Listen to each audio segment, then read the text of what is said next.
Parce que c'est inadmissible ce qui se passe au Sénégal. Inadmissible. Nos politiciens sont des criminels. Ñi jiite depuis début ba léegi soo leen dajale woon ñoom ñëpp fusillé leen defoo bàkkaar ngeen jéggal ma mais c'est des criminels. Ça, c'est Ousmane Sonko. En quelques années, il s'est imposé comme le nouvel homme fort de la politique sénégalaise. À travers des déclarations chocs comme celles que vous venez d'entendre et une campagne de communication efficace, cet ancien de l'ENA est devenu un sérieux concurrent de Macky Sall. Haut fonctionnaire de formation, il est devenu au fil des années un véritable ennemi personnel du président sénégalais. Ousmane Sonko est né le 15 juillet 1974 dans la ville de Thiès. Il a grandi en Casamance, cette région du Sénégal où l'armée officielle est en conflit avec les rebelles indépendantistes du mouvement démocratique des forces de Casamance. Le bruit des balles l'a marqué. C'est sans doute pour ça que la question de l'unité nationale est un élément clé de sa politique. Je crois que ce qui se passe au Sénégal se passe un peu partout en Afrique, c'est qu'il n'y a jamais eu de débat sur nos identités, notre identité nationale. Surtout en Afrique francophone où on s'est levé un bon jour, on nous a donné l'indépendance. Quelquefois, ceux qui sont battus pour arracher l'indépendance n'ont pas le même rapport à l'identité nationale que ceux à qui l'indépendance a été livrée. C'est un constat global. Et en nous donnant l'indépendance, on nous a donné l'indépendance avec un certain nombre de choses que nous avons totalement héritées, une législation, une manière d'organiser nos États, nos administrations, etc. Ce qui fait que, comme je le dis dans le livre, notre identité républicaine n'est pas en conformité avec nos identités sociales ou sociétales. Ça, c'est la réalité. Véritable bourreau de travail, le candidat est surdiplômé. En 1999, il obtient une maîtrise en droit public de l'université Gaston Berger de Saint-Louis. Dans le même temps, il est reçu à l'ENA, d'où il sort major de sa promotion en 2001.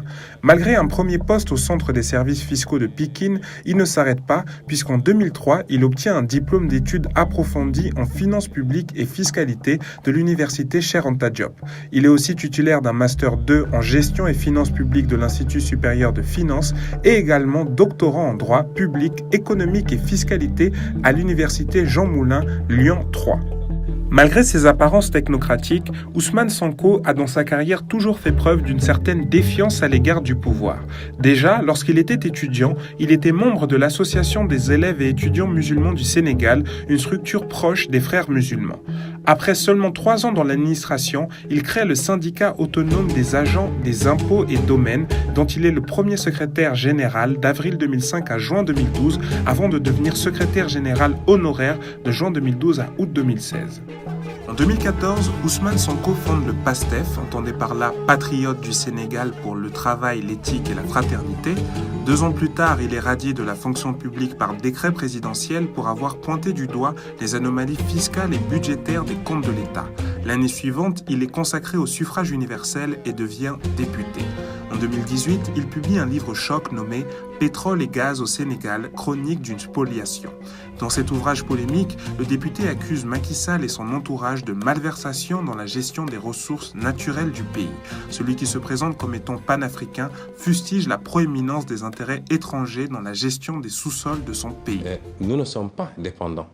Nous sommes dépendants parce que quand vous avez des capacités de mobiliser des ressources souveraines par votre fiscalité, par une bonne gestion de vos ressources minières, par une bonne gestion de vos ressources halieutiques, et que vous compromettez justement ces ressources souveraines, que vous signez de mauvais contrats qui profitent beaucoup plus à des intérêts étrangers, à ces multinationales qu'au Sénégal, vous êtes obligé après de vous rabattre sur la dette et vous êtes dans un cycle vicieux où on vous dit, venez, on vous prête, mais en contrepartie, nous allons avoir une mainmise sur ces ressources-là. Et c'est justement le lien que nous établissons. Il faut casser ce cycle. Et pour casser ce cycle, il faut gagner le combat pour la souveraineté. Souveraineté dans notre capacité à gérer nous-mêmes et dans le meilleur des intérêts du Sénégal. Politique monétaire notamment. Ousmane Sonko est une menace pour l'establishment sénégalais. Le candidat anti-système est attaqué de toutes parts. Il fait figure de paria dans une opposition composée d'anciens du pouvoir. Par exemple, Madické Niang, candidat lui aussi, fut de 2002 à 2012 ministre de l'Habitat, des Affaires étrangères, de la Justice, de l'Énergie, de l'Industrie et des Mines. Idrissa Seck, candidat, lui fut Premier ministre de 2002 à 2004. Il est vrai que face à eux, Ousmane Sonko n'est pas du sérail travail, mais c'est ça qui fait sa force.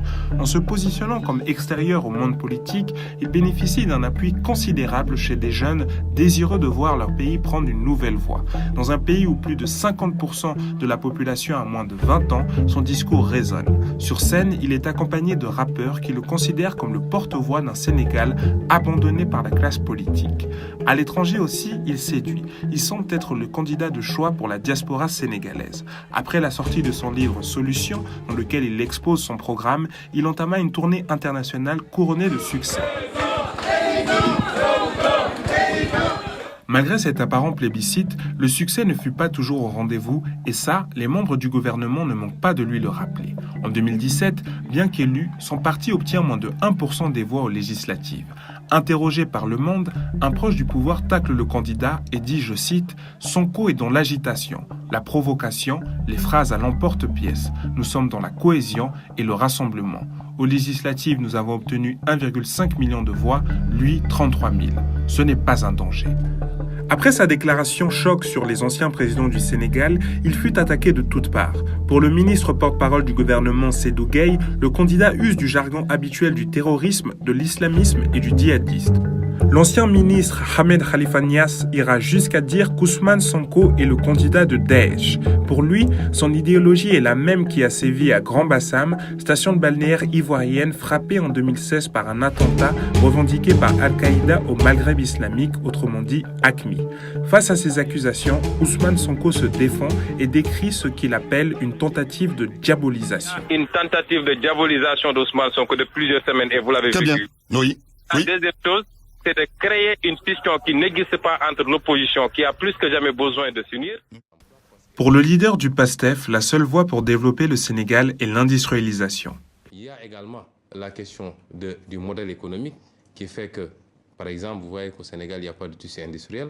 Nous avons une économie construite autour du secteur tertiaire, donc les banques, les assurances, le commerce, une inversion. Or, nous considérons que dans la dynamique de développement de tous les pays, le passage par la transformation et donc le secteur industriel est extrêmement important. Le modèle économique que nous proposons aux Sénégalais est basé sur cela, maintenant alimenté par des filières fortes. Le panafricain souhaite aussi sortir du franc CFA. Notamment, puisque vous souhaitez sortir notamment du franc CFA. Évidemment, c'est l'autre aspect, c'est le franc CFA, c'est les accords de partenariat économique. Nous ne pouvons pas être dans un espace où nous ne pouvons pas avoir développé de politique monétaire pour la simple raison qu'on nous considère comme étant irresponsables et immatures pour gérer une monnaie et qu'il faut pouvoir faire garantir cette monnaie ailleurs en déposant 50% de nos réserves pour avoir la garantie d'être arrimé à une monnaie extrêmement forte, c'est-à-dire l'euro, qui ne nous permet pas, nous, puisque le fait que l'euro soit une monnaie très forte, fait également que le franc CFA est une monnaie très forte pour des économies très faibles. L'ancien inspecteur des impôts souhaite optimiser les finances publiques. Pour cela, il prévoit la suppression du Haut Conseil des collectivités territoriales et du Conseil économique, social et environnemental, ce qui constituerait l'équivalent d'une économie de 15 milliards de francs CFA. Il souhaite également mettre en place un fonds patriotique afin de financer les PME et les PMI. Il est estimé à 25 milliards par an, c'est-à-dire 125 milliards sur le quinquennat. À cela s'ajoute un fonds de pension prévu pour la diaspora. Il est estimé à 100 milliards de francs CFA. Sur le plan politique, Ousmane Sonko prévoit de démissionner de son parti s'il est élu président afin de garder sa neutralité et surtout de se focaliser sur les préoccupations de l'État. Il souhaite réformer le Conseil supérieur de la magistrature et supprimer la tutelle du ministre de la Justice sur le parquet pour donner plus d'autonomie au procureur de la République. Enfin, un juge des libertés veillera au respect des droits de l'homme. Rendez-vous le 24 février pour savoir si ces annonces seront suffisantes pour conquérir les urnes.